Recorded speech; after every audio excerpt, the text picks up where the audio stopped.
est passé de 26,50 € à 30 €. Pourquoi ? Est-ce que c'était un réel besoin qui se faisait ressentir de la part des médecins ? 26,50 € fait suite à 25 €. 25 €, c'était le tarif depuis 2016. Donc, les honoraires des médecins n'avaient pas augmenté depuis 2016, c'est-à-dire depuis 8 ans. 26,50 € avec le règlement arbitral là, depuis septembre et avec l'inflation. Donc, je pense que voilà, vous comprenez bien que les médecins sont touchés par l'inflation comme tous les Français. Et donc, 30 €, c'était le minimum pour rattraper un petit peu cette inflation et pour nous permettre de continuer à faire fonctionner nos entreprises, nos cabinets médicaux, avec des soins qui sont de plus en plus compliqués et des consultations qui sont à rallonge. Et qu'est-ce que ça va changer concrètement du coup pour le médecin ? Aujourd'hui, à 26,50 €, on ne s'en sort plus au niveau des charges. Quand on travaille dans un cabinet médical, on a des charges de loyer, on a des charges de personnel, on a des charges comme toute entreprise. Et donc, aujourd'hui, les 25 € puis les 26,50 € ne couvraient plus les charges.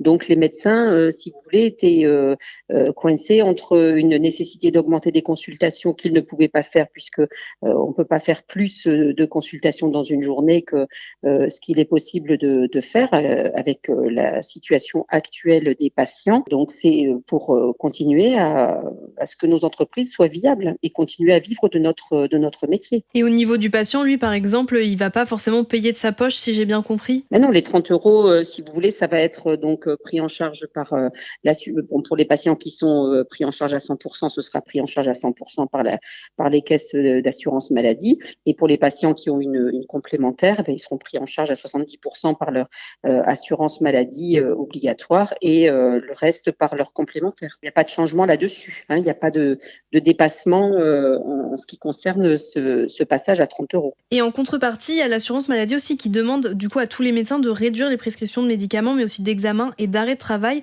Moi, ce que je me demande, c'est quoi le lien entre les deux, entre l'augmentation du prix de la consultation et la réduction de ces prescriptions ? Si vous voulez, il a fallu se battre pour obtenir cette augmentation, cette mise à niveau de notre consultation de base. Il a fallu se battre et la contrepartie, en quelque sorte, il va falloir faire des économies par ailleurs. Donc les économies, c'est sur les zones de dépenses importantes, c'est-à-dire les indemnités journalières qui ont, comme vous le savez, explosé cette année. Et puis ensuite, la dynamique des prescriptions de médicaments qui est aussi très forte. Donc l'idée, c'est d'essayer d'équilibrer la dépense que l'on fait d'un côté sur les honoraires des médecins par des économies sur les prescriptions des médicaments et sur le nombre d'indemnités journalières. Et vous n'avez pas forcément peur de la réaction des patients, par exemple, qui voudront peut-être...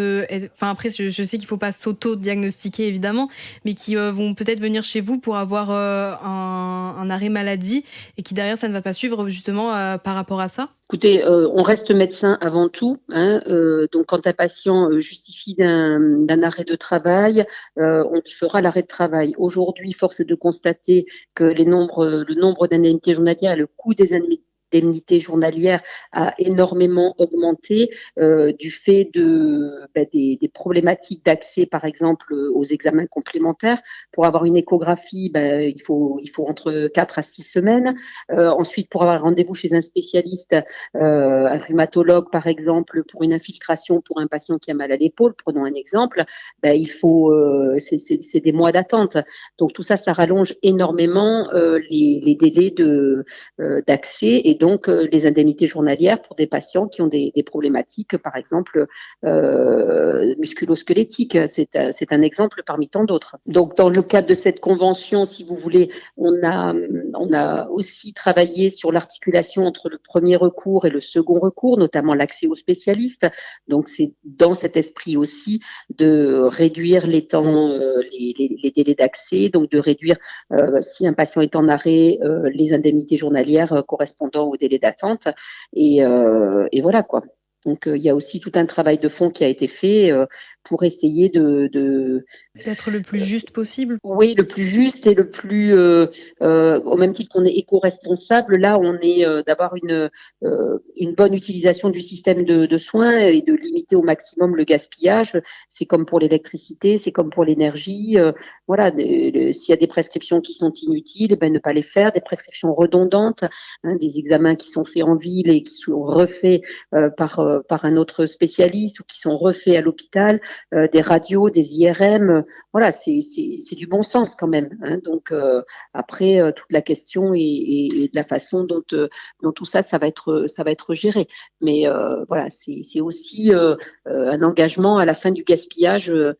Dans le cadre du système de santé. On n'a pas des baguettes magiques, hein, et on ne va pas non plus sanctionner les patients qui ont besoin d'arrêt, des patients qui ont besoin de médicaments.